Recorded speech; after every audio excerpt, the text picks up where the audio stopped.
जब अच्छाई की तलवार कांपने लग जाए तो अंधकार पूरी दुनिया को निगल लेता है। एक दिन ऐसा आएगा जब दुनिया का भार एक ही दिल पर होगा और वह दिल होगा हातिम मताई का। जिसके दिल में दया हो उसी की तलवार सबसे तेज होती है।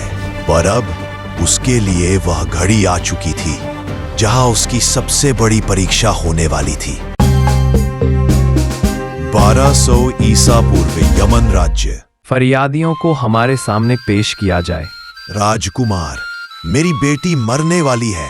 उस पर दुष्ट जादूगर जलक दमन ने श्राप दिया है।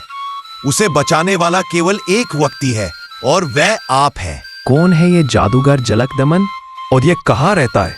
आपके राज्य से लगभग 1000 कोस दूर घनी वादियों में वो जादूगर रहता है।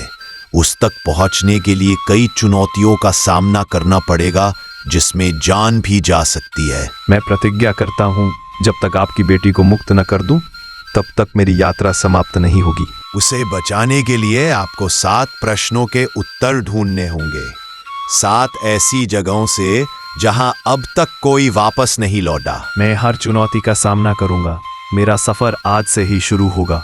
हातिम चल पड़ा था एक ऐसे सफर पर जिसमें उसको जवाब देने थे 7 सवालों के। अगर एक भी जवाब गलत तो उसकी जान जानी तय थी। राजमहल से दूर तपती दोपहर में हातिम और उसका वफादार घोड़ा शेबा रेगिस्तान चीरते आगे बढ़ी। दिन रात में बदला, रात भोर में, और अंततः वह पहुंचा सत्य पर्वत। पर्वत के तल पर एक बूढ़ा पहरेदार खड़ा था। लंबी सफेद दाढ़ी, लाल चमकती आंखें। हे राजकुमार, यह पर्वत तुम्हारे शब्द नहीं सुनता, तुम्हारा दिल सुनता है।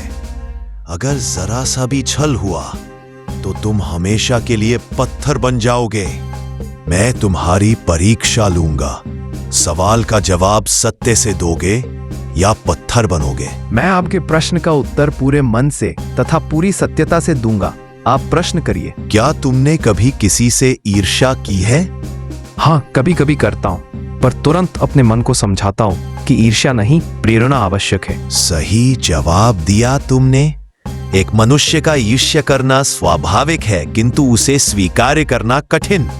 तुमने ऐसा नहीं किया और इस सवाल का सही और स्वाभाविक उत्तर दिया। तुम आगे जा सकते हो। करीब 1000 मील दूर तुमको दया का वन मिलेगा। हातिम को एक तरफ एक पड़ाव पार करने की खुशी थी तो दूसरी तरफ नए सवाल को जानने की इच्छा। बिना रुके वो चलता रहा दया के वन की ओर। दया का वन एक ऐसा वन था जिसमें जाते ही खून जम जाए, सांसें थम सी जाए। लेकिन हातिम निडर होकर बढ़ता गया। हातिम को एक विशाल सर्प अपना निवाला बनाना चाहता है, लेकिन हातिम उससे बचकर आगे अपनी मंजिल को निकल जाता है। कुछ दूर आगे हातिम वैसे ही एक सर्प को एक पत्थर में फंसा हुआ पाता है। उसे उस पर दया आ जाती है और वो उसे उस पत्थर के नीचे से निकालकर उसकी मदद करता है। तभी वहां दया के वन की देवी प्रकट होती है। हे राजकुमार, तुमको मेरे सवाल का जवाब देना होगा। अगर तुम्हारा जवाब गलत हुआ तो तुम हमेशा के लिए एक पेड़ बनकर रह जाओगे। हे देवी, मैं आपके हर सवाल का जवाब देने और उसके अंजाम के लिए तैयार हूँ। तो फिर मुझे ये बताओ कि कुछ समय पहले एक सर्प ने तुम पर हमला किया जिसमें तुम्हारी जान भी जा सकती थी। फिर भी तुमने उस जैसे सर्प की मदद की, ऐसा क्यों? हे देवी, सर्प का मुझ पर हमला करना या मुझे काटना उसका एक स्वभाव है जो उसे प्रकृति ने दिया है। उसी प्रकार जो कष्ट में है उस पर दया करना और उसकी मदद करना मेरा स्वभाव है जो मुझे प्रकृति से मिला है। इसीलिए मैंने उस जैसे सर्प की मदद की। बिल्कुल सही जवाब दिया तुमने। तुम एक नेक काम की राह पर हो। दया का वन तुमने पार कर लिया। अब तुम्हारा सामना समुद्र में 200 कोस आगे जलपरी से होगा। हातिम अपना दूसरा पड़ाव पार करके निकल पड़ता है समुद्र की ओर, एक जलपरी के सवाल का सामना करने के लिए।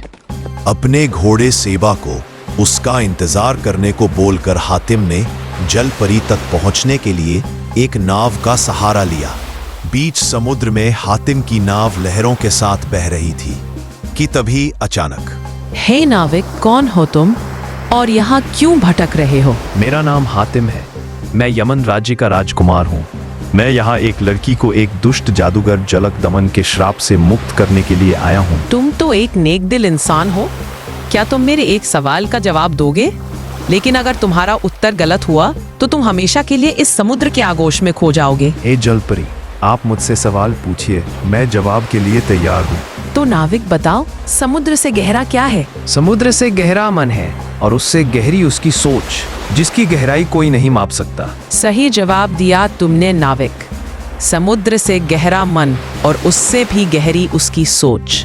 तुम अपने सफर पर आगे बढ़ सकते हो। आगे 300 कोस दूर अंधेरा किला मिलेगा जो तुम्हारा अगला पड़ाव होगा।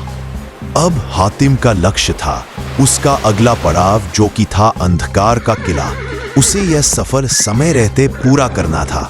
बिना समय गंवाए वह चलता रहा और पहुंच गया अंधेरे के किले के पास।